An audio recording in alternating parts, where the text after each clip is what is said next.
Desperté en el hospital después de que los médicos me dieran horas de vida. Contra todo pronóstico, sobreviví. Pero cuando regresé a casa, encontré a mi esposo con otra mujer en nuestra sala, besándose en el sofá que compramos juntos. Lo peor no fue eso. Lo peor fue descubrir que mi propio hijo sabía todo desde hace meses y me ocultó la verdad mientras yo agonizaba. Comenta de qué ciudad nos estás viendo y no olvides suscribirte y dejar tu like para más historias impactantes. Cuando abrí los ojos aquella mañana, lo primero que sentí fue asombro. El reloj de la mesita marcaba las 7:43 y la luz dorada del amanecer se filtraba por las cortinas de mi habitación del hospital. Había pasado toda la noche esperando que mi corazón se detuviera, que mis pulmones dejaran de funcionar, que la oscuridad me envolviera para siempre. El doctor Herrera había sido claro apenas 24 horas antes. Mi cuerpo estaba colapsando, los órganos fallando uno tras otro, y no había nada más que hacer. Me había dado un día, quizás menos, pero allí estaba yo, respirando, sintiendo el áspero algodón de las sábanas del hospital contra mi piel, escuchando el pitido constante del monitor cardíaco que confirmaba lo imposible. Seguía viva. Mis manos temblaban cuando toqué mi propio rostro, como si necesitara comprobar que era real. Durante años había sido maestra de primaria en un pequeño pueblo de Andalucía, donde todos se conocían y las tardes olían a azahar y pan recién horneado. Había pasado 3 décadas enseñando a leer a niños de ojos brillantes. Había criado a mis 2 hijos prácticamente sola mientras Esteban trabajaba en la ciudad. Había cuidado de mi madre enferma hasta sus últimos días. Nunca había pedido mucho de la vida, solo un poco de paz, un poco de amor, la certeza de que los sacrificios habían valido la pena. Y ahora, cuando creí que todo terminaría, el universo me daba una segunda oportunidad que no entendía, pero que aceptaba con cada fibra de mi ser. La enfermera que entró a revisar mis signos vitales se quedó paralizada en la puerta. Sus ojos se abrieron como platos y la bandeja con medicamentos casi se le cae de las manos. En cuestión de minutos, mi habitación se llenó de médicos desconcertados. El doctor Herrera revisaba una y otra vez los análisis de sangre, las radiografías, los estudios que apenas horas antes mostraban un panorama desolador. Ahora, inexplicablemente, mis niveles comenzaban a estabilizarse. No era una recuperación completa. Eso quedaba claro por sus rostros confundidos, pero tampoco era la muerte inminente que habían pronosticado. Usaron palabras como remisión espontánea, error en el diagnóstico inicial, caso excepcional. Yo solo sabía que tenía que volver a casa. Esteban había venido a verme la noche anterior, cuando creíamos que serían mis últimas horas. Se quedó apenas 20 minutos mirando su teléfono constantemente con esa expresión distante que había aprendido a reconocer en los últimos años de nuestro matrimonio. Dijo que tenía que resolver unos asuntos urgentes del trabajo, que volvería por la mañana. Sus palabras sonaron huecas incluso entonces, pero yo estaba demasiado débil, demasiado asustada para cuestionar nada. Cuando le llamé para decirle que podía irme a casa, su voz al otro lado de la línea sonó extraña, casi molesta. Me dijo que llegaría en un par de horas, que tenía que terminar una reunión importante. ¿Qué secreto escondía mi esposo que ni siquiera mi regreso del umbral de la muerte podía interrumpir? El viaje en taxi desde el hospital hasta nuestra casa en las afueras del pueblo fue surreal. Observaba las calles familiares como si las viera por primera vez.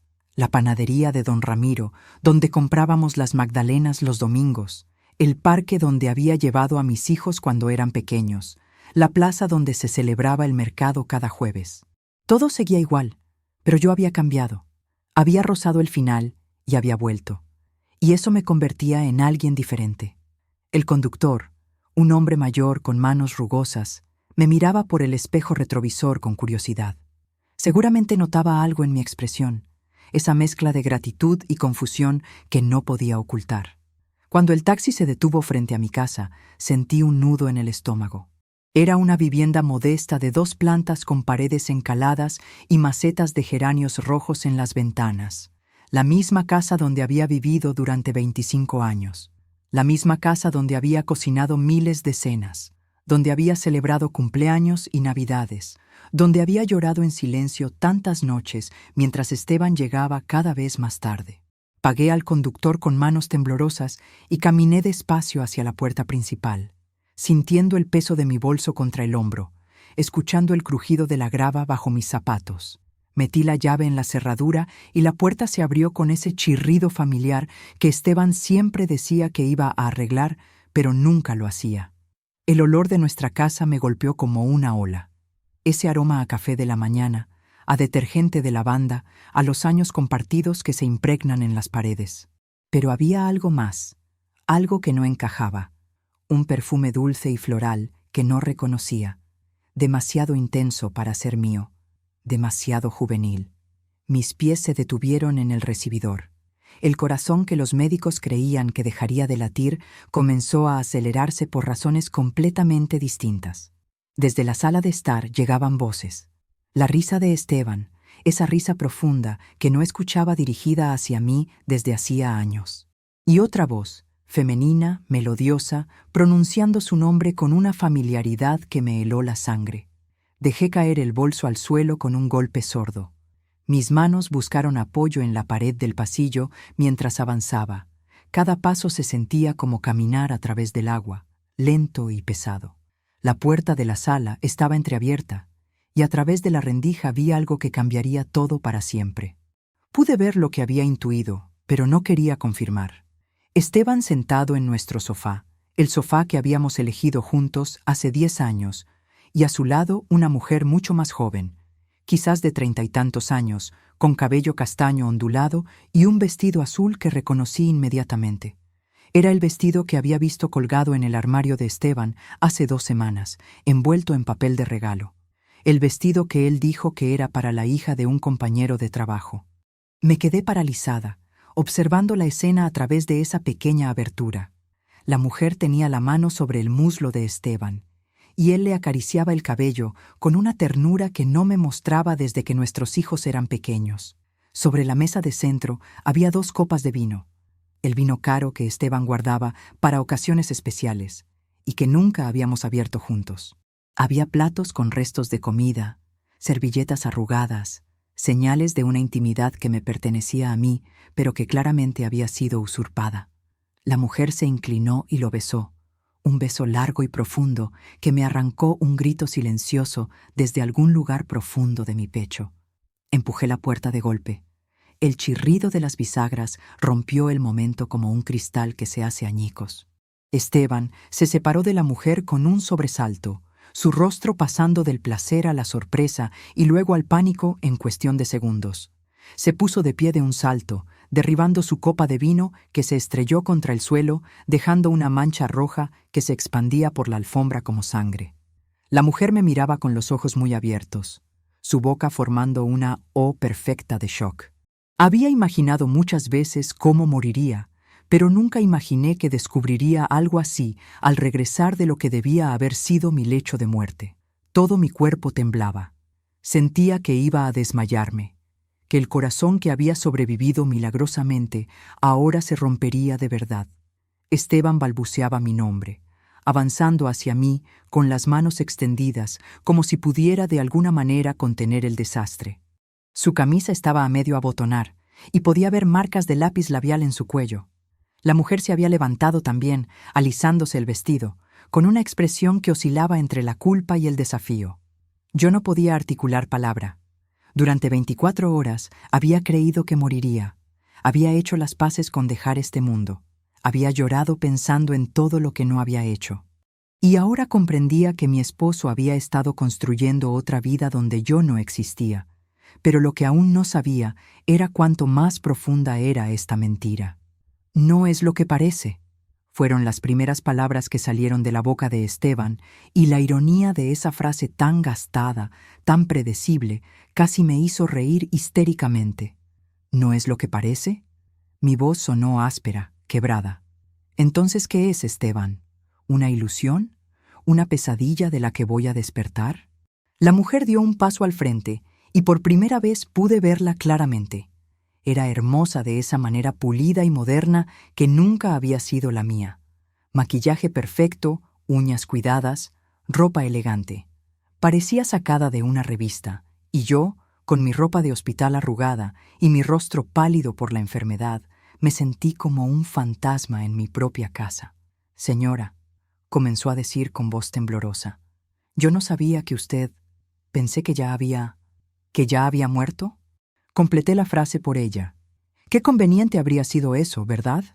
Esteban se interpuso entre nosotras, su rostro rojo de vergüenza o quizás de rabia contenida. Durante 28 años había creído conocer cada expresión de ese rostro, cada gesto, cada inflexión de voz. Ahora me daba cuenta de que no conocía nada. Clarisa, por favor, déjanos solos, le dijo a la mujer con una suavidad que me atravesó como un cuchillo. Clarisa. Ahora el fantasma tenía nombre. La observé recoger su bolso, sus movimientos nerviosos pero decididos. Pasó junto a mí sin mirarme a los ojos, dejando una estela de ese perfume empalagoso que ahora sabía que impregnaría mi casa, mi vida, mis recuerdos. La puerta principal se cerró detrás de ella con un clic suave que resonó en el silencio denso que había quedado entre Esteban y yo. ¿Cuánto tiempo?, pregunté, aunque no estaba segura de querer saber la respuesta. 2 años, respondió él en un susurro apenas audible. 2 años, 730 días de mentiras, de excusas sobre reuniones de trabajo y viajes de negocios. 730 noches donde él regresaba tarde a casa oliendo a ese perfume que yo atribuía al ambiente de la oficina. Me apoyé contra la pared, sintiendo que mis piernas no me sostendrían mucho más tiempo. Los niños, murmuré. ¿Lo saben nuestros hijos? La expresión de Esteban me dio la respuesta antes de que abriera la boca, y entonces supe que esta traición era aún más grande de lo que había imaginado. Pablo lo sabe, admitió Esteban finalmente, refiriéndose a nuestro hijo mayor. Lo descubrió hace 6 meses cuando vino a visitarme a la oficina sin avisar. Clarisa estaba allí. Sentí que el suelo desaparecía bajo mis pies. Pablo, mi hijo de 32 años, el contador meticuloso y responsable que llamaba cada domingo sin falta, había guardado este secreto durante medio año. Había venido a visitarme al hospital. Había sostenido mi mano mientras yo creía que moriría. Había llorado en mi hombro, y todo ese tiempo sabía que su padre me engañaba. ¿Y Lucía?, pregunté por nuestra hija menor, aferrándome a la esperanza de que al menos ella hubiera permanecido ajena a esta mentira. Ella no lo sabe. Pablo prometió no decirle nada. No quería que te preocuparas mientras estabas enferma. La ironía era tan cruel que me arrancó una risa amarga. No quería que me preocupara, como si el cáncer que había devastado mi cuerpo no fuera suficiente preocupación, como si saber que mi familia me mentía en mi lecho de enfermedad fuera un acto de compasión. Todos ustedes, dije lentamente, saboreando cada palabra como si fuera veneno. Todos decidieron que yo era demasiado frágil para soportar la verdad, que era mejor dejarme morir en la ignorancia. No fue así. Esteban levantó la voz por primera vez. Yo iba a terminar con Clarisa. Cuando te diagnosticaron, lo juro, iba a terminar con ella y estar contigo hasta el final. Pero luego decidiste que tener una amante era más importante que la dignidad de tu esposa moribunda. Esteban se pasó las manos por el cabello, un gesto que reconocía de cuando estaba frustrado o acorralado. ¿Cuántas veces había visto ese gesto a lo largo de los años sin entender realmente lo que significaba? ¿Cuántas señales había ignorado? ¿Cuántas excusas había aceptado sin cuestionar? No lo entiendes, dijo él. Clarisa me hace sentir vivo de nuevo, me hace sentir joven. Contigo todo se volvió rutina, obligación, esa vida de pueblo que nunca quise realmente. Sus palabras me golpearon con la fuerza de una bofetada. Toda una vida juntos, reducida a rutina y obligación. Los años que pasé criando a sus hijos, cocinando sus comidas favoritas, planchando sus camisas, esperándolo despierta cuando llegaba tarde. La vida que construimos en este pueblo, donde yo era feliz enseñando, donde teníamos amigos, donde éramos respetados. Todo eso era una prisión para él, y yo había sido la carcelera sin saberlo. Me enderecé, sintiendo cómo algo dentro de mí se endurecía, se transformaba. Si había sobrevivido a la muerte, podría sobrevivir a esto también. Quiero que te vayas, dije con una calma que me sorprendió. Ahora mismo. Toma lo que necesites y vete con Clarisa, con esa vida que te hace sentir tan vivo. Pero Esteban negó con la cabeza, y su siguiente confesión me mostró que la traición era incluso más retorcida de lo que imaginaba. No puedo irme, dijo Esteban, y había algo en su tono que hizo que se me erizara la piel. Esta casa está a mi nombre. El dinero de nuestras cuentas bancarias, las propiedades, todo está a mi nombre. Legalmente, no tengo que ir a ninguna parte. Lo miré fijamente, procesando sus palabras. Durante todos nuestros años de matrimonio, Esteban había manejado las finanzas. Yo ganaba un salario modesto como maestra y confiaba en que él, con su trabajo en la gestión de inversiones, se encargaría del resto. Nunca cuestioné que todo estuviera a su nombre. Era mi esposo, el padre de mis hijos. ¿Por qué habría de dudar? ¿Estás diciendo que planeabas quedarte con todo? No lo planeé, se defendió. Simplemente las cosas están así desde siempre. Tú nunca te interesaste por el dinero, por las propiedades. Siempre dijiste que esas cosas no te importaban. Tenía razón en eso. Nunca me importaron. Pero ahora, viendo la frialdad calculadora en sus ojos, comprendí que esa despreocupación había sido mi mayor error. Me había convertido en una extraña en mi propia vida financiera, dependiente de un hombre que ahora me miraba como si fuera un obstáculo para su felicidad. Entonces, ¿cuál era tu plan?, pregunté, mi voz temblando de rabia contenida. ¿Esperabas que muriera para poder traer a Clarisa aquí, a esta casa que ayudé a convertir en un hogar? Esteban no respondió, pero el rubor que subió por su cuello me dio la respuesta. Caminé hacia la ventana, mirando el jardín donde había plantado rosas cada primavera, donde nuestros hijos habían jugado de pequeños. Todo parecía una mentira ahora, una escenografía elaborada de una vida que nunca fue realmente mía. Cuando los médicos dijeron que te quedaban días, comenzó Esteban con voz ronca, empecé a hacer planes. Clarisa y yo habíamos hablado de casarnos cuando ya no estuvieras. Ella ya había elegido cómo redecoraría la casa, qué habitaciones cambiaría. Me volví hacia él tan bruscamente que casi perdí el equilibrio. ¿Habían planeado mi vida póstuma mientras yo agonizaba en un hospital? ¿Habían discutido cortinas y muebles nuevos mientras yo me despedía mentalmente de este mundo? ¿Tu recuperación?, continuó Esteban, y ahora su tono tenía un matiz de resentimiento. Fue inesperada. Los médicos dijeron que era un milagro, pero para mí fue complicado. Complicado. Repetí la palabra como si fuera algo extraño en mi lengua. Mi supervivencia fue complicada para ti, porque arruinó tus planes de remodelar mi casa con tu amante. Nos miramos a través de la sala, dos extraños que compartían una historia de casi 3 décadas. El hombre frente a mí no era el joven nervioso que me había propuesto matrimonio bajo un naranjo en flor. No era el padre primerizo que lloró de alegría al sostener a Pablo por primera vez. Era alguien que no conocía, que quizás nunca conocí realmente. Quiero el divorcio, dije, y voy a luchar por lo que me corresponde, por esta casa, por mi parte del dinero, por todo. Esteban sonrió, y esa sonrisa fue lo más cruel que vi en él jamás. Lucha todo lo que quieras, pero deberías saber que Pablo está de mi lado en esto. Él entiende que a veces las relaciones se acaban, que la gente merece ser feliz. Y entonces comprendí que la batalla que tenía por delante sería mucho más difícil de lo que había imaginado, porque no solo estaba luchando contra mi esposo infiel, sino contra mi propio hijo.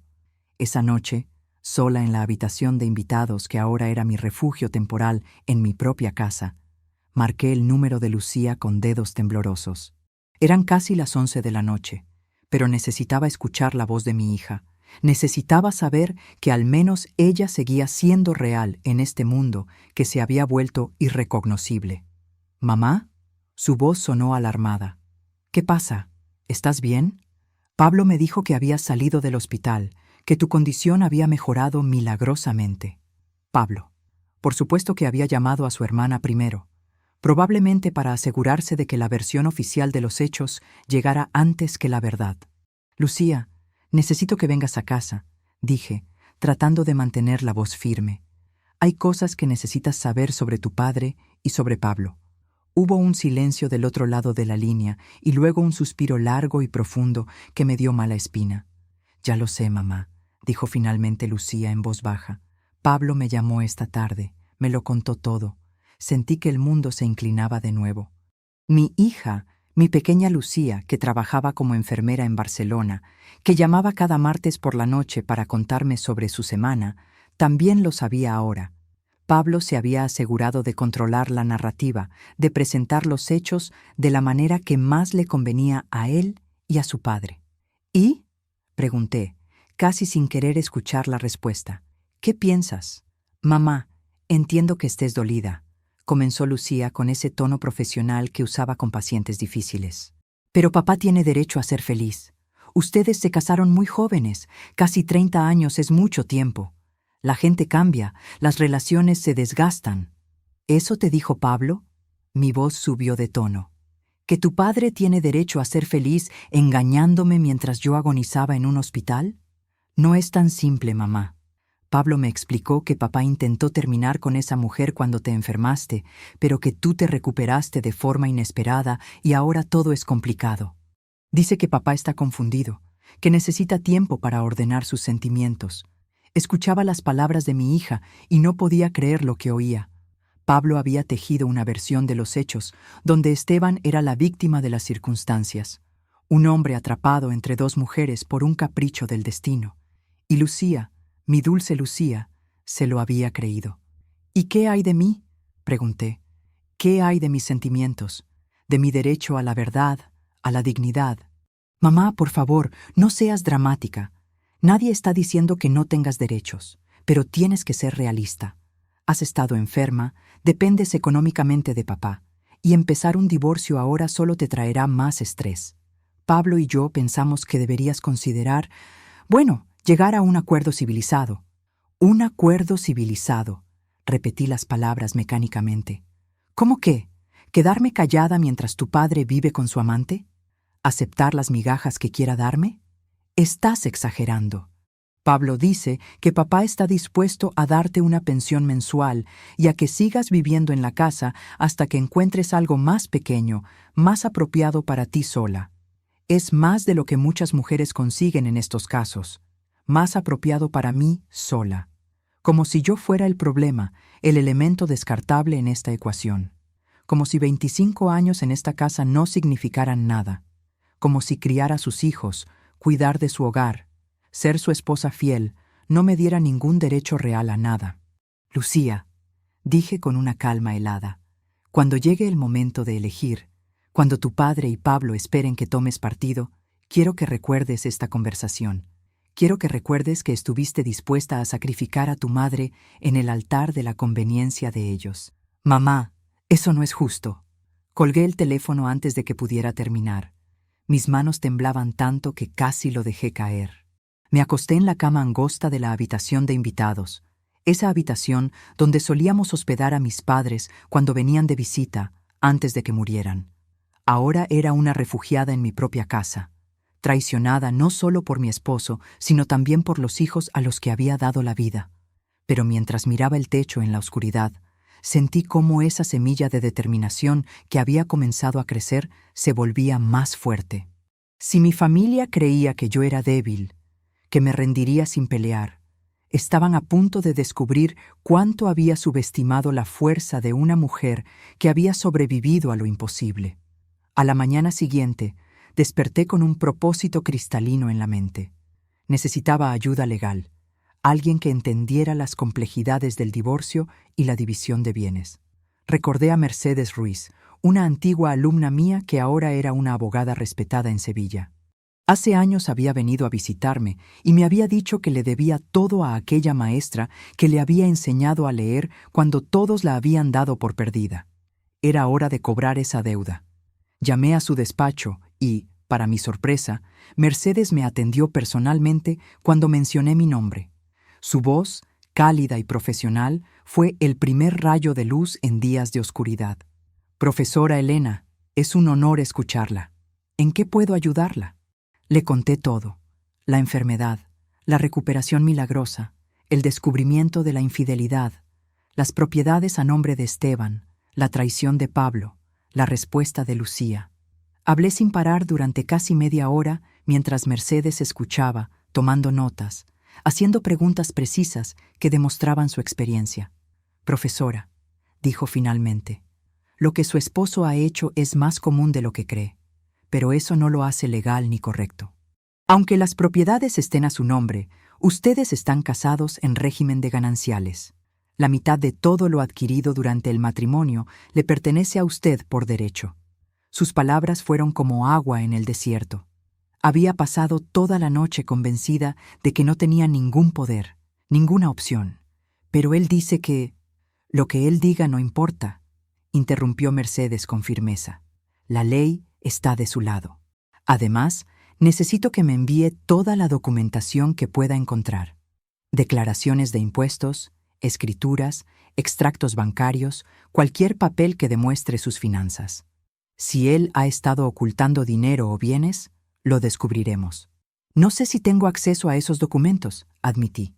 Esteban siempre manejó todo eso. Entonces haremos peticiones formales. Tengo contactos que pueden ayudarnos. Profesora, usted me enseñó a no rendirme cuando todos decían que no aprendería a leer.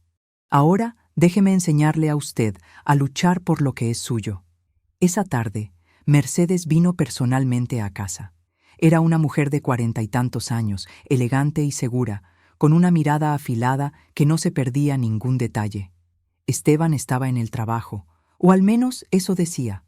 Probablemente estaba con Clarisa. Revisamos cada rincón de la casa, cada armario, cada cajón.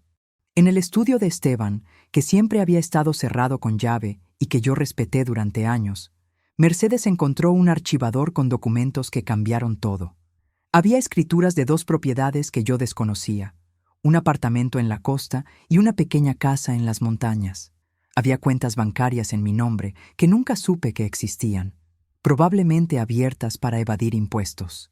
Y lo más revelador, había un testamento reciente, fechado apenas 2 meses atrás, cuando mi diagnóstico parecía terminal. Mercedes leyó el testamento en voz alta, y con cada palabra mi estómago se hundía más. Esteban me dejaba la casa, sí, pero con una hipoteca masiva que yo desconocía que existiera. Las otras propiedades, las cuentas con los verdaderos ahorros, todo iba para Pablo y Lucía, con Esteban manteniendo el usufructo vitalicio. En términos prácticos, yo habría heredado deudas mientras él disfrutaba de los bienes con nuestros hijos como cómplices legales. Esto es fraude, dijo Mercedes, fotografiando cada página con su teléfono. Él estaba preparándose para su muerte, asegurándose de que usted se quedara con nada mientras él controlaba todo a través de los niños. ¿Pablo sabía esto?, pregunté, aunque ya conocía la respuesta. Mercedes señaló una firma en uno de los documentos. Pablo Martínez Soto, actuando como testigo del testamento. La traición de mi hijo era completa y documentada. No solo había guardado el secreto de la infidelidad, había participado activamente en asegurar que yo quedara en la ruina si sobrevivía a la enfermedad. Y seguramente Lucía también estaba al tanto, a pesar de sus protestas de inocencia. Vamos a destruirlos legalmente, dijo Mercedes con una sonrisa feroz. Profesora, cuando termine con este caso, Esteban y sus cómplices van a desear haber sido honestos desde el principio. Mientras guardábamos los documentos en el maletín de Mercedes, escuché la puerta principal abrirse. Esteban había regresado, y por el ruido de pasos adicionales no venía solo. Esteban entró al estudio con Pablo a su lado, y ambos se detuvieron en seco al vernos. La sorpresa en sus rostros al ver a Mercedes con su traje de abogada y su maletín lleno de documentos fue casi cómica. Pablo palideció visiblemente, reconociendo probablemente que acabábamos de descubrir sus secretos mejor guardados. «¿Qué está pasando aquí?», demandó Esteban, su voz intentando sonar autoritaria pero traicionada por un temblor nervioso. «Ese es mi estudio privado». «Era su estudio privado», respondió Mercedes con una sonrisa fría. «Ahora es la escena de un crimen financiero que estoy documentando para el tribunal. Soy Mercedes Ruiz, abogada de la señora Elena Martínez, y tenemos mucho de qué hablar, señores». Pablo se acercó, intentando ver qué documentos teníamos. Mercedes cerró el maletín con un clic decisivo. «Hijo», dije, y la palabra sabía amarga en mi lengua. Firmaste como testigo de un testamento diseñado para dejarme en la ruina. ¿Cómo pudiste? Mamá, ¿no entiendes? Comenzó Pablo, pero su voz se quebró. Por primera vez vi algo parecido a la vergüenza en su rostro. Entiendo perfectamente, interrumpí.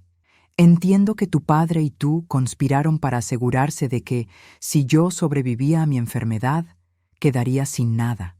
Entiendo que mientras yo yacía en ese hospital, creyendo que moriría, ustedes estaban firmando papeles para garantizar mi pobreza. Esteban intentó un enfoque diferente, su voz volviéndose conciliadora, casi suplicante. Elena, sé razonable. Esos documentos se hicieron cuando los médicos dijeron que no había esperanza. Solo estábamos preparándonos para lo inevitable. ¿Preparándose? Mi voz subió de tono. ¿Preparándose para redecorar mi casa con tu amante? ¿Para vivir de los bienes que construimos juntos mientras me dejaban con una hipoteca que nunca supe que existía? Mercedes intervino, su voz profesional y cortante como un bisturí. Señor Martínez Jr., deben saber que lo que han hecho constituye fraude financiero, ocultación de bienes y planificación maliciosa para despojar a la señora Martínez de sus derechos legales. Tengo aquí evidencia de propiedades no declaradas, cuentas ocultas y un testamento que cualquier juez considerará evidencia de mala fe. Esos son tonterías, espetó Esteban perdiendo la compostura. Yo gané ese dinero. Yo compré esas propiedades. Elena nunca se interesó por nada de esto. Porque confiaba en usted, respondió Mercedes. Y usted abusó de esa confianza sistemáticamente. Pero el matrimonio bajo régimen de gananciales es claro. La mitad es de ella, le guste a usted o no. Pablo finalmente encontró su voz, y lo que dijo me partió el corazón más que cualquier documento. Mamá, papá merece ser feliz. Ha trabajado duro toda su vida, ha provisto para esta familia. Si quiere estar con Clarisa, tiene derecho a hacerlo. Y francamente, después de años viéndote conformarte con tu vida pequeña en este pueblo pequeño, enseñando a niños pequeños por un salario pequeño, ¿puedes culparlo por buscar algo más? El silencio que siguió a esas palabras fue absoluto. Miré a mi hijo, ese hombre que había cargado en mi vientre, al que había amamantado, cuyas rodillas raspadas había curado, cuyos sueños había alimentado. Y vi a un extraño que despreciaba la vida que yo había elegido, que consideraba mi trabajo como maestra algo insignificante y patético. «Sal de mi casa», dije en voz baja pero firme. «Técnicamente no es tu casa», comenzó Pablo. «Sal de mi casa», grité con una fuerza que no sabía que poseía. «Tú y tu padre. Salgan ahora mismo o llamaré a la policía». Mercedes puso una mano en mi hombro, un gesto de apoyo silencioso. Esteban y Pablo intercambiaron miradas y en sus ojos vi cálculo, estrategia, pero no arrepentimiento. «Esto no se va a quedar así», amenazó Esteban mientras se dirigía a la puerta. «Tengo a los mejores abogados de la provincia». «Y yo tengo la verdad», respondí, «y documentos que prueban su fraude. Veremos qué pesa más en un tribunal». Cuando la puerta se cerró detrás de ellos, mis piernas finalmente cedieron y caí en la silla del escritorio de Esteban. Mercedes se arrodilló junto a mí, ofreciéndome un pañuelo que acepté agradecida. «¿Estoy haciendo lo correcto?», pregunté entre lágrimas. «Son mi familia. Pablo es mi hijo. Su hijo participó en un plan para defraudarla», dijo Mercedes suavemente pero con firmeza. «La familia verdadera no hace eso. Y sí, está haciendo lo correcto. No solo por usted, sino por todas las mujeres que han sido manipuladas y despojadas por hombres que abusaron de su confianza». Esa noche, Mercedes presentó una demanda de divorcio con peticiones de división de bienes, investigación financiera completa y medidas cautelares para evitar que Esteban vendiera o transfiriera propiedades. También presentamos una denuncia formal por fraude, citando el testamento y las cuentas ocultas como evidencia. La guerra había comenzado oficialmente, y yo estaba decidida a ganarla, sin importar cuánto me costara. Una semana después, mientras revisaba viejos álbumes de fotos buscando evidencia de las mejoras que había hecho a la casa con mi propio dinero, sonó el timbre. Era Lucía, de pie en el umbral con una maleta pequeña y lágrimas en los ojos. «Mamá, dijo simplemente, y se derrumbó en mis brazos. La llevé adentro, mi corazón dividido entre el resentimiento por su traición telefónica y el amor maternal que no podía apagar ni siquiera cuando quería.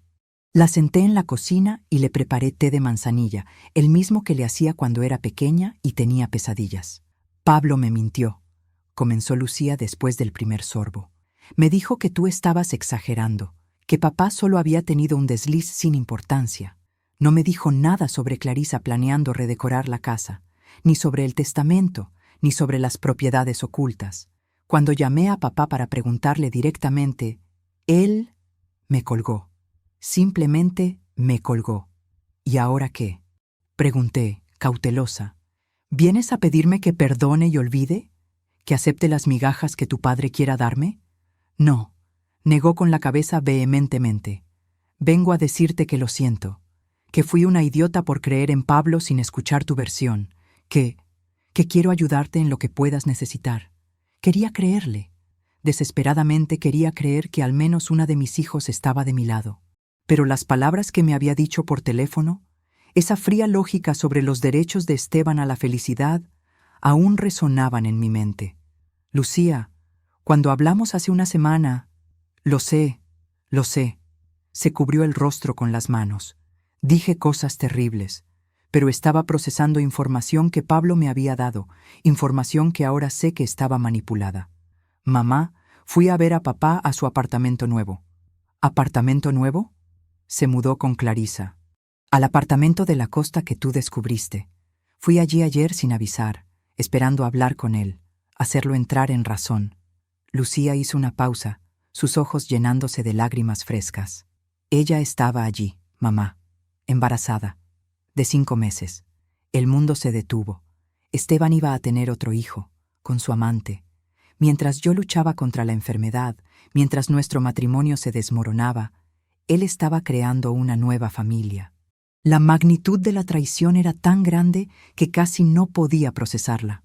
¿Pablo lo sabía? Pregunté, aunque ya conocía la respuesta. Sí, lo ha sabido desde el principio. Él va a ser el padrino del bebé. Cuando confronté a papá, cuando le grité por todo lo que te había hecho, Pablo estaba allí. Y me dijo que eligiera. Podía estar con ellos, con la nueva familia feliz, o podía estar contigo, con el pasado triste y resentido. Y elegiste. Te elegí a ti, dijo Lucía, tomando mis manos. Siempre debí elegirte a ti.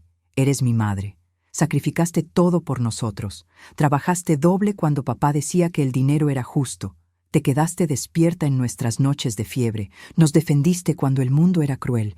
Y yo te abandoné cuando más me necesitabas. Abracé a mi hija y lloramos juntas en esa cocina donde había preparado miles de comidas familiares. Lloramos por el matrimonio que había terminado, por la familia que se había fracturado, por las ilusiones perdidas y las traiciones descubiertas. Pero también lloramos de alivio, porque al menos en medio de todo el caos, habíamos encontrado el camino de vuelta la una a la otra. Tengo información, dijo Lucía finalmente, secándose los ojos. Cuando estuve en el apartamento, vi documentos, escuché conversaciones. Papá y Pablo están planeando algo, mamá. Algo para evitar que consigas lo que te corresponde en el divorcio. ¿Qué tipo de planes? Van a transferir dinero al extranjero. Pablo tiene contactos en Suiza. Dice que puede mover fondos a cuentas que ningún abogado español podrá tocar. Están intentando vaciar las cuentas antes de que el juez congele los bienes. Esta información era oro puro. Mercedes necesitaba saberlo inmediatamente. Llamé a mi abogada mientras Lucía escribía todo lo que había escuchado. Nombres, fechas, cantidades aproximadas. Mercedes prometió solicitar una orden judicial de emergencia esa misma noche. Lucía, dije cuando colgué, esto que estás haciendo, ayudarme contra tu padre y tu hermano, puede costar caro. Pablo puede cortar relaciones contigo permanentemente. Ya lo hizo, mamá. Cuando salí de ese apartamento después de defender, me dijo que estaba muerta para él, que había elegido el bando equivocado y que tendría que vivir con las consecuencias. ¿Y Esteban? Papá ni siquiera me miró cuando me fui. Estaba demasiado ocupado acariciando la barriga de Clarisa, hablando de nombres para el bebé, de cómo este nuevo hijo tendría todas las oportunidades que nosotros tuvimos, pero mejor, porque Clarisa es más maternal que tú. Las palabras de Esteban, reportadas por nuestra hija, fueron como un último clavo en el ataúd de nuestro matrimonio. No quedaba nada que salvar, nada que lamentar excepto los años perdidos. Esa noche, Lucía durmió en su antigua habitación y yo me permití sentir algo parecido a la esperanza. Había perdido un hijo y un esposo, pero había recuperado una hija, y con su ayuda y la de Mercedes, estaba a punto de recuperar mucho más. El caso se movió sorprendentemente rápido gracias a la evidencia contundente que teníamos. La jueza Martínez, una mujer severa de 60 años, con fama de no tolerar tonterías, escuchó ambas partes con atención meticulosa. Esteban había contratado a Fernando Ruiz, uno de los abogados más caros de Andalucía, quien intentó pintar la narrativa de un hombre exitoso, atrapado en un matrimonio sin amor, con una mujer que nunca apreció sus esfuerzos. Mercedes destruyó esa narrativa metódicamente. Presentó los documentos del testamento fraudulento, las cuentas ocultas, las transferencias bancarias recientes a Suiza, que gracias a la advertencia de Lucía habíamos logrado congelar justo a tiempo. Presentó correos electrónicos entre Esteban y Clarisa, fechados desde hace 3 años, no 2, como él había admitido, donde discutían cómo manejarme cuando me enfermara, pero la evidencia más devastadora vino de un lugar inesperado. Mercedes había contratado a un investigador privado que descubrió que Clarisa no era la primera. Había habido al menos otras 2 mujeres en los últimos 7 años, relaciones breves que Esteban había financiado con dinero de nuestras cuentas conjuntas. Había recibos de hoteles, regalos caros, cenas en restaurantes exclusivos, todo pagado con el dinero que supuestamente estaba ahorrando para nuestra jubilación. Cuando Mercedes proyectó las imágenes en la pantalla del tribunal, vi a Esteban hundirse en su silla. Pablo, sentado detrás de su padre, miraba fijamente el suelo. Solo Clarisa, en la galería pública acariciando su vientre prominente, mantenía una expresión desafiante. «Señoría», dijo Mercedes con voz clara y firme, «lo que vemos aquí no es un matrimonio que simplemente se desgastó, como alega la defensa. Es un patrón sistemático de engaño, robo y abuso emocional. El señor Martínez no solo fue infiel, usó los recursos matrimoniales para financiar sus aventuras mientras su esposa, que había dedicado su vida a su familia, confiaba en él completamente. El abogado de Esteban contraatacó intentando pintar mi trabajo como maestra como evidencia de mi falta de ambición y mi conformismo, sugiriendo que yo había sido una carga para Esteban y que él merecía buscar más en la vida. Fue un error monumental. La jueza Martínez levantó la vista de sus notas con una expresión glacial. «Letrado Ruiz», dijo con voz cortante, «¿está sugiriendo que una mujer que dedicó 30 años a la educación de los niños de esta comunidad tiene menos valor que un hombre que se dedicó a engañar a su esposa y ocultar bienes? ¿Que el trabajo honesto es menos digno que la manipulación financiera?» El abogado intentó retroceder, pero el daño estaba hecho. La jueza había dejado clara su posición. Lucía testificó sobre las conversaciones que había escuchado, sobre el plan de trasladar dinero a Suiza, sobre el desprecio con que Esteban y Pablo hablaban de mí. Su testimonio fue devastador, no solo por su contenido, sino por el hecho de que era nuestra hija la que lo daba. Vi lágrimas en los ojos de algunos espectadores cuando Lucía describió cómo Pablo le había dicho que eligiera entre ellos y yo, cómo Esteban le había dado la espalda cuando defendió a su madre. Cuando llegó el turno de Esteban de testificar, su arrogancia había desaparecido. Admitió las infidelidades, las cuentas ocultas, el testamento diseñado para dejarme sin nada.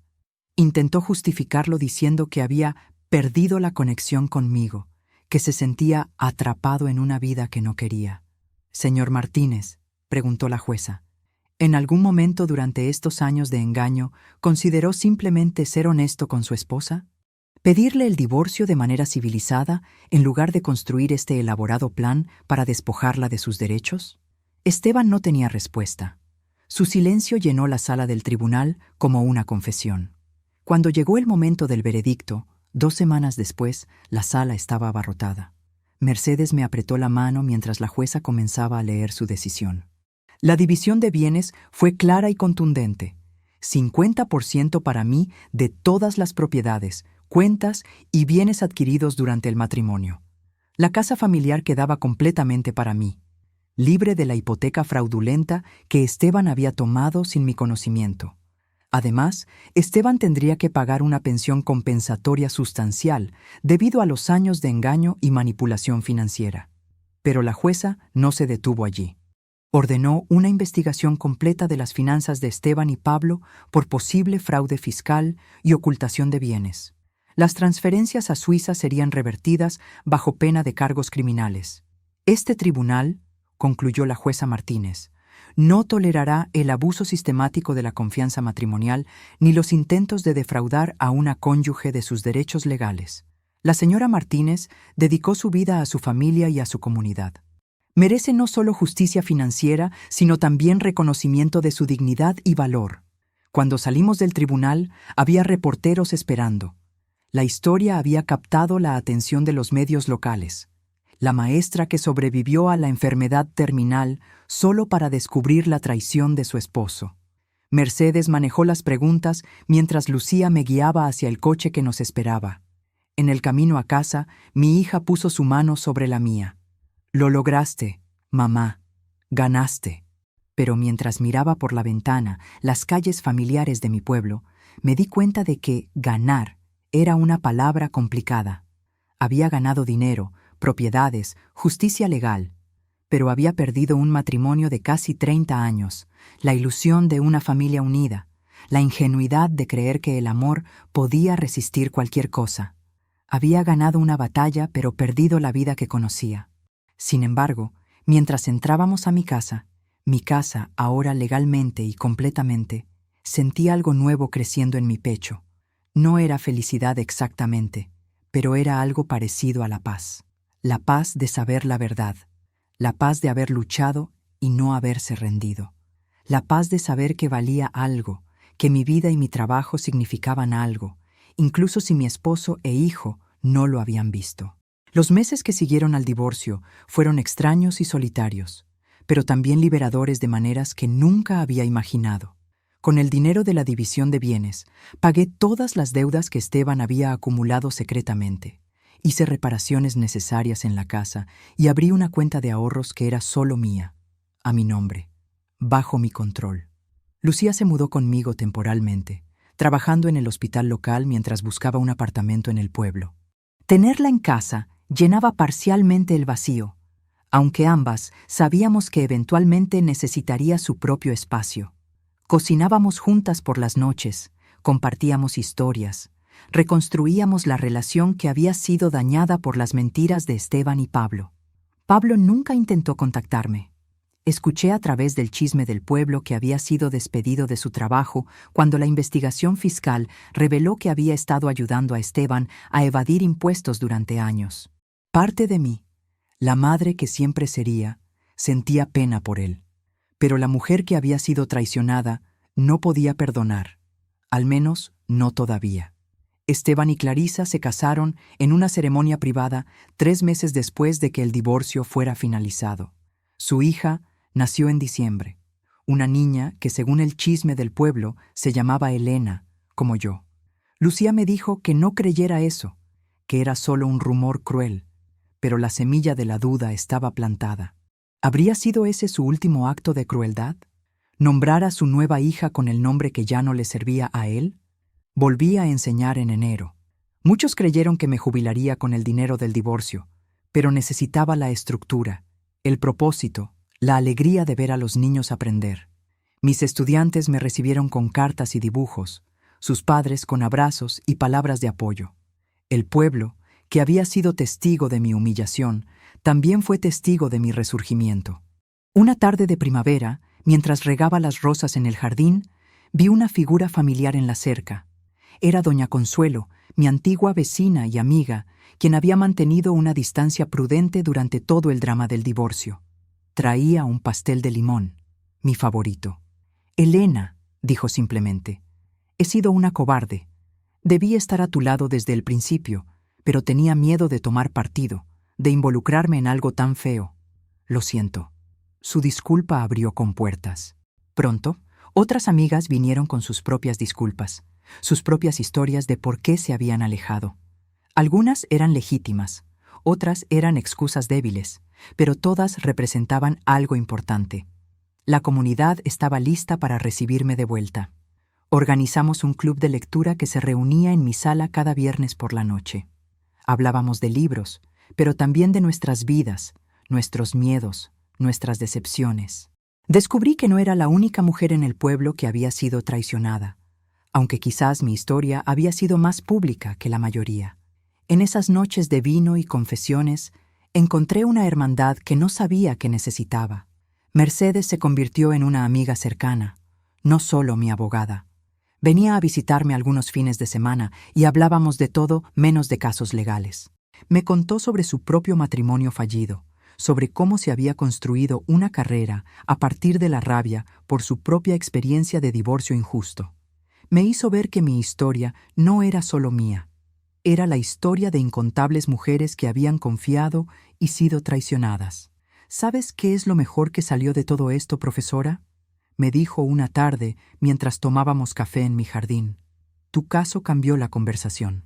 Las mujeres en Andalucía están más conscientes ahora de sus derechos, más dispuestas a cuestionar, a exigir transparencia. Has ayudado a más personas de las que crees. Sus palabras me dieron una perspectiva diferente. Quizás mi sufrimiento no había sido en vano si servía como advertencia, como ejemplo, como inspiración para otras mujeres en situaciones similares. En junio, recibí una carta inesperada. Era de una estudiante que había graduado hacía 15 años, ahora viviendo en Madrid.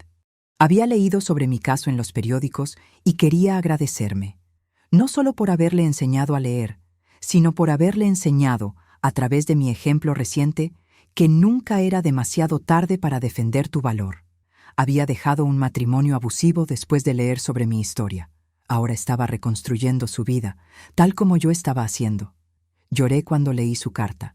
Lloré por ella, por mí, por todas las mujeres que habían tenido que aprender a ser valientes cuando lo único que querían era ser amadas. Pero también lloré de gratitud, porque incluso en medio de mi dolor había logrado algo bueno. El verano llegó con sus noches cálidas y cielos estrellados. Lucía finalmente encontró un apartamento perfecto cerca del hospital, y aunque me entristeció verla partir, también me enorgulleció su independencia. La ayudé a mudarse, decoramos juntas su nuevo espacio, y cuando la abracé en su puerta esa primera noche, ambas sabíamos que algo fundamental había sanado entre nosotras. Sola de nuevo en mi casa, esperé sentir el peso de la soledad. Pero en cambio, sentí algo diferente: libertad. Por primera vez en casi 30 años, no tenía que preocuparme por qué pensaba Esteban, cuándo llegaría a casa, qué mentira tendría que creer hoy. Podía comer cuando quisiera, ver las películas que me gustaban, reorganizar los muebles según mi gusto. La casa, que había sido un santuario compartido y luego una prisión de mentiras, ahora era genuinamente mía, pero quedaba una herida sin sanar, una relación sin resolver, y sabía que hasta que no la enfrentara, nunca estaría completamente en paz. Una tarde de septiembre, Pablo apareció en mi puerta. Había pasado casi un año desde el divorcio, 10 meses desde que nos habíamos visto en el tribunal. Se veía diferente, más delgado, con ojeras profundas, el cabello con más canas de las que recordaba. Llevaba un sobre en las manos. «Mamá», dijo, y su voz se quebró en esa única palabra. Lo dejé entrar porque, a pesar de todo, seguía siendo mi hijo. Nos sentamos en la sala donde todo había comenzado, donde lo había visto por primera vez conspirando con su padre. El silencio entre nosotros era denso, cargado con todos los reproches no dichos y las disculpas que aún no habían llegado. «He venido a pedirte perdón», dijo finalmente, mirando el sobre en sus manos en lugar de a mí. «No espero que me perdones, no después de todo lo que hice, pero necesitaba decírtelo en persona». «¿Qué cambió?», pregunté, mi voz cuidadosamente neutral. «¿Por qué ahora?». «Clarisa dejó a papá», respondió, y por primera vez levantó la vista para encontrar la mía. «Hace 2 meses. Se llevó a la niña y se fue con un hombre más joven. alguien que conoció en el gimnasio. Le dejó una carta diciendo exactamente lo que él te había hecho a ti, que merecía ser feliz, que papá era demasiado viejo para ella, que la vida era corta para desperdiciarla en relaciones sin pasión. La ironía era tan perfecta que casi dolía. Esteban había sido traicionado de la misma manera que me había traicionado a mí. Parte de mí, una parte pequeña y mezquina, sintió satisfacción, pero principalmente sentí nada, ni alegría ni tristeza por su sufrimiento. Esteban se había convertido en un extraño cuyo dolor no me afectaba. ¿Y tú?, pregunté. ¿Perdiste tu trabajo, tus ahorros en las multas de la investigación fiscal, la aprobación de tu padre? ¿Por eso vienes ahora? Sí y no, admitió Pablo. Es cierto que lo perdí todo, pero eso solo me hizo abrir los ojos. Pasé meses culpándote a ti, a los abogados, al sistema. Y luego un día, limpiando mi apartamento vacío, encontré una caja de fotos viejas. Había una de cuando tenía 7 años. Acababa de caerme de la bicicleta y me había raspado las rodillas. Estabas ahí, limpiando mis heridas, cantándome esa canción que siempre cantabas cuando estaba triste. Y recordé quién eras realmente. Se secó los ojos con el dorso de la mano, un gesto que me recordó al niño que había sido. Recordé todas las noches que te quedaste despierta ayudándome con los deberes cuando papá estaba trabajando. Recordé cómo defendiste mi decisión de estudiar contabilidad cuando papá quería que fuera médico. Recordé tu rostro en mi graduación, llorando de orgullo, y entonces me di cuenta de lo que había hecho, de cómo había traicionado a la única persona que siempre había estado de mi lado. ¿Qué hay en el sobre?, pregunté, porque las emociones amenazaban con abrumarme y necesitaba enfocarme en algo concreto. Pablo abrió el sobre y sacó varios documentos. Son escrituras, de la casa de las montañas que papá había escondido. Después del divorcio, quedó a nombre de papá, técnicamente, pero yo tenía una participación del 20% que él me había dado hace años, probablemente para reducir impuestos. He firmado una transferencia de mi parte a ti. No es mucho, pero es todo lo que tengo para darte. Miré los documentos sin tocarlos. 20% de una propiedad de montaña no cambiaba mi vida financiera, pero el gesto significaba algo. No necesito tu dinero, Pablo. Tengo suficiente. Lo sé, dijo, pero necesito que lo tomes. Necesito hacer algo, lo que sea, para empezar a reparar el daño. Sé que nunca podré compensar todo, pero tengo que intentarlo. Tomé los documentos y los dejé en la mesa entre nosotros. Pablo se puso de pie, como si estuviera listo para irse, pero lo detuve con una pregunta que había estado ardiendo en mi pecho durante meses. ¿Por qué, Pablo? ¿Por qué elegiste el lado de tu padre cuando sabías que estaba mal? Se sentó de nuevo, y cuando habló, su voz estaba llena de una honestidad brutal. Porque te parecía débil. Toda mi vida vi a papá ser el fuerte, el exitoso, el que tomaba decisiones importantes, y te vi a ti conformarte, aceptar, nunca exigir más. Cuando papá me involucró en sus planes, me hizo sentir importante, parte de algo grande. Y tú solo parecías pequeña en comparación. Fue solo cuando te vi luchar, cuando te vi de pie en ese tribunal demandando lo que era tuyo, cuando vi a la jueza reconocer tu valor, que me di cuenta de que la verdadera fuerza no es el dinero o el poder. Es la dignidad, es mantenerte fiel a quien eres incluso cuando el mundo te dice que no vales nada. Sus palabras me rompieron y me sanaron al mismo tiempo. Lloramos juntos, madre e hijo, por todo lo que habíamos perdido y por la pequeña posibilidad de lo que aún podríamos reconstruir. No puedo decirte que todo está perdonado, dije finalmente. No puedo prometerte que volveremos a ser lo que éramos. No espero eso, respondió Pablo. Solo espero poder conocer a la mujer que eres ahora, la mujer fuerte que salió de todo esto. Y quizás, con tiempo, puedas llegar a conocer al hombre en quien estoy intentando convertirme. Podemos intentarlo, dije, y en esas 3 palabras había más esperanza de la que había sentido en meses. Pablo se fue poco después, pero antes de irse, se volvió en la puerta. Mamá, una cosa más. Papá está enfermo. Los médicos dicen que es su corazón. Está solo en ese apartamento de la costa. sin dinero porque Clarisa lo dejó en la ruina.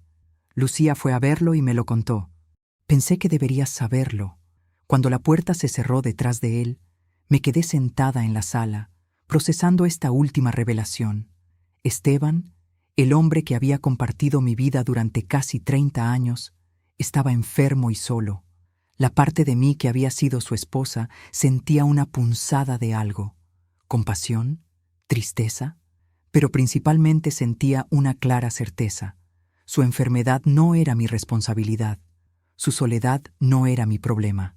Había pagado mi deuda con ese matrimonio con años de devoción y confianza. No le debía nada más. Tomé los documentos que Pablo había dejado y los guardé en el cajón donde ahora mantenía todas mis escrituras y papeles importantes. Este cajón, organizado y claro, era un símbolo de mi nueva vida. Transparente, honesta, completamente bajo mi control. El primer aniversario de mi divorcio llegó con el otoño.